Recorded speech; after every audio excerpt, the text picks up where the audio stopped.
Banggaan sa Sabina Shoal.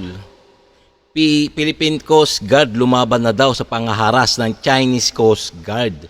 Wow, magandang balita to, no? Good news. Aba, tumatapang yata ang ating mga Philippine Coast Guard, ah. So, lumaban daw sa pangaharas ng China at Coast Guard. Nung kasi nagko-conduct sila ng maritime research, ang mga Philippine Coast Guard natin, bigla silang kumbaga pinuntahan ng mga maraming mga Chino, mga China Coast Guard din. So pinaghaharang daw sila. So ayun nga ang sabi ng ating Philippine Coast Guard, sinigawan ng mga Chinese Coast Guard na ang amin ang Philippine Sea. Amin ang West Philippine Sea. Ayun ang sinasabi ng Philippine Coast Guard, no? Good news. Good news, di ba? So itong ating bibigyan ng reaction video, no? So kung bago ka pa lang sa aking channel, please please like and subscribe na lang muna sa ating channel bago tayo magumpisa. And also, siyempre, paki-subscribe din kay Good News Philippines, okay? So, okay, umpisa na natin magkomentaryo.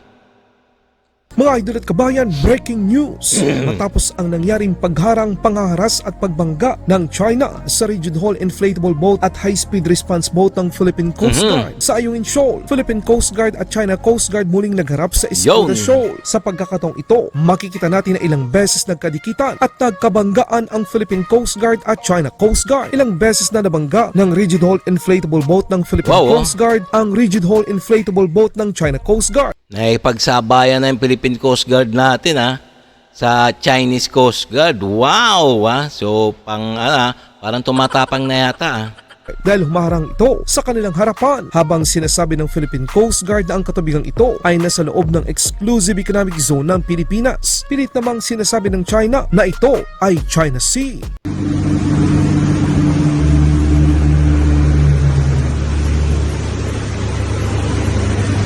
Ayan yung eksena na talagang nagkakadikita na sila, ang Philippine Coast Guard at ang China Coast Guard.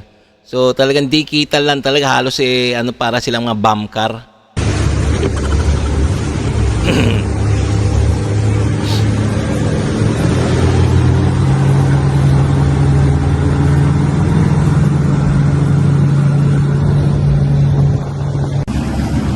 China Coast Guard, this is Philippine Coast Guard. We are conducting marine scientific research activity. Please get clear with us for safety. Tignan nyo yung mga ayan yung mga Chinese Ang kukulit, no, lalo pang humarang Sinabihan na nga na this is Philippine Coast Guard. Sakop kayo ng Exclusive Economic Zone ng Pilipinas. Yata. Lalo pang hinarang kanyang bangka, no. Hindi natin malaman kung naintindihan nila yung English ng mga Philippine Coast Guard. Mga buwiset.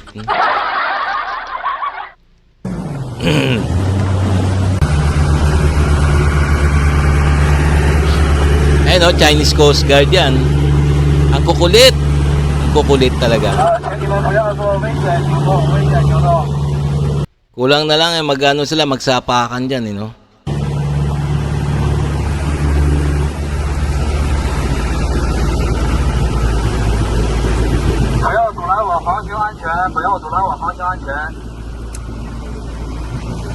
Yung isa doon nag-i-inchik-inchik pa, hindi naman maintindihan. Mga mukmapit talaga, no?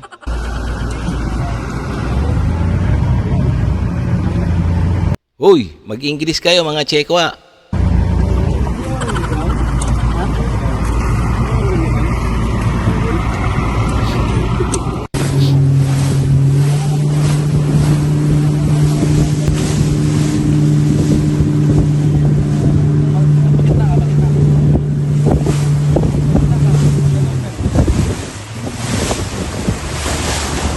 Tingnan nyo, ayan ang mga pangaharas ng mga Chino, no? Talaga naipagdikdikan sila, naipagsabayan sila sa Philippine Coast Guard. Philippine so this is China say Liu here in today. China Coast Guard, this is Philippine Coast Guard. You are within Philippine Exclusive Economic Zone. We are conducting marine scientific research activity. Please keep clear of us. This is China Sea, China Sea. You are within Philippine Exclusive Economic Zone. View here, Victoria. Kaya nga mo, ito mga Chino na to, walang alam kundi China Sea, mga mukmape.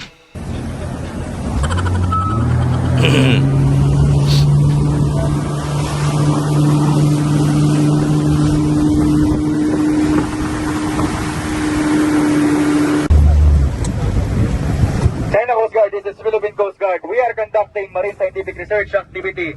Please keep clear of us for safety. We have divers down. Yung mga kukulit, no? Paulit-ulit na lang nara-radio challenge. Itong mga incheck na to, no? Ang kukulit, ayaw pa rin magsialis talagang ano, no? Ang kakapal ng mga mapagmumuka.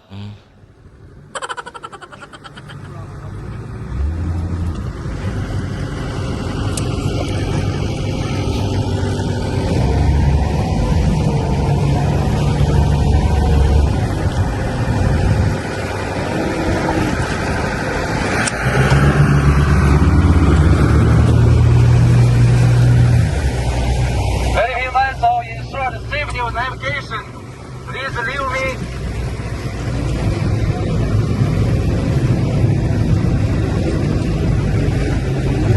Tingnan nyo, ha? Ganyan kakukulit ang mga Chino. Leave here immediately. Leave here.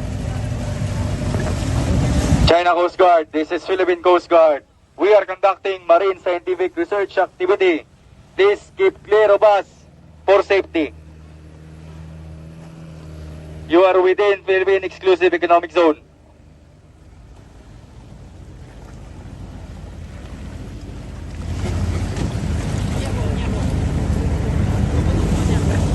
Very few miles, so this is China Coast Guard. This is China Sea, China Sea. Leave here immediately. Leave here.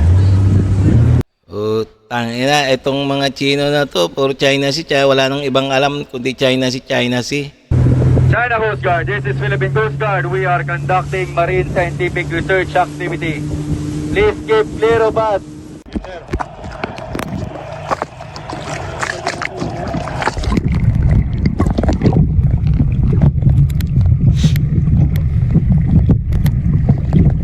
Sa bandang huli nakagawa pa rin ng marine research ang ating mga Philippine Coast Guard. So talagang talagang hindi mahaharangan ng kahit sino, kahit China Coast Guard pa yan o China Navy pa yan.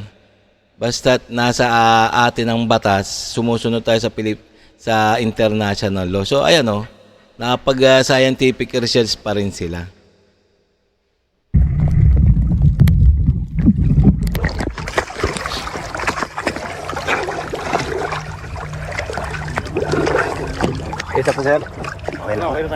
And then the other challenge for the Philippine Coast Guard is to ensure the safety of our divers. So there are instances that the Chinese Coast Guard would also roam around in those areas that our divers are underwater. So the Philippine Coast Guard vessel, rubber boat that has the media Ayan naman si Commodore Tariela, no? So nagsasalita na naman. personalities on board. We're the one we can ensure this is the western part of Piscoda Show.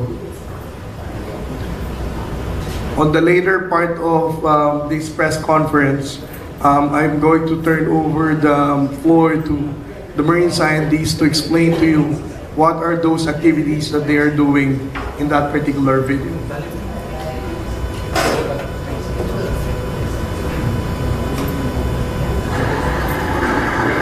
We are conducting marine scientific research activity. Please keep clear of us for safety. For the safety of the navigation. Please leave here. I say again, we are conducting marine scientific research activity. Please keep clear of us.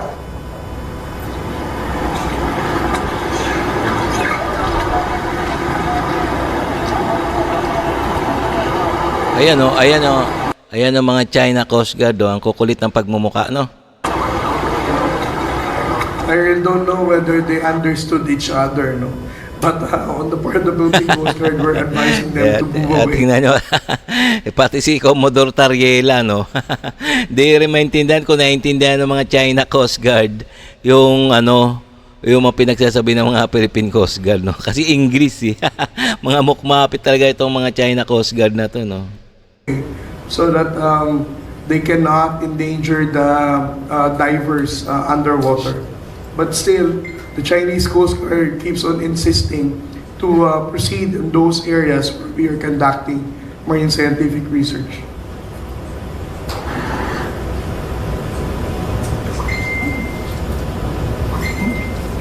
This is also another area where our divers conducted marine scientific research. This is a sandbar located at the southern part of Pisco de Shoal.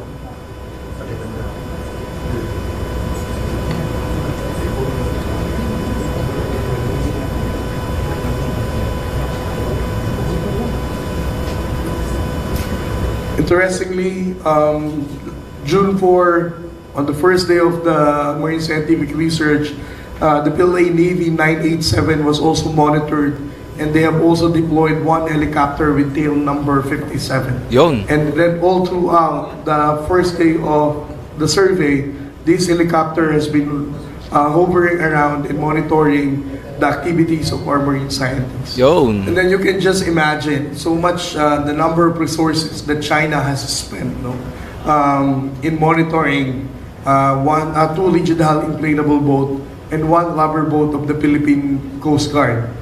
They have sent two China Coast Guard vessels, one PLA Navy helicopter, as we are proceeding back on board MRB 9701.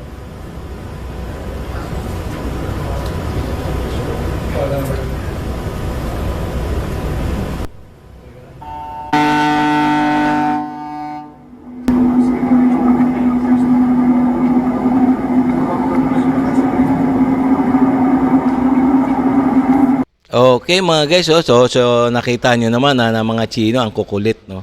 So talagang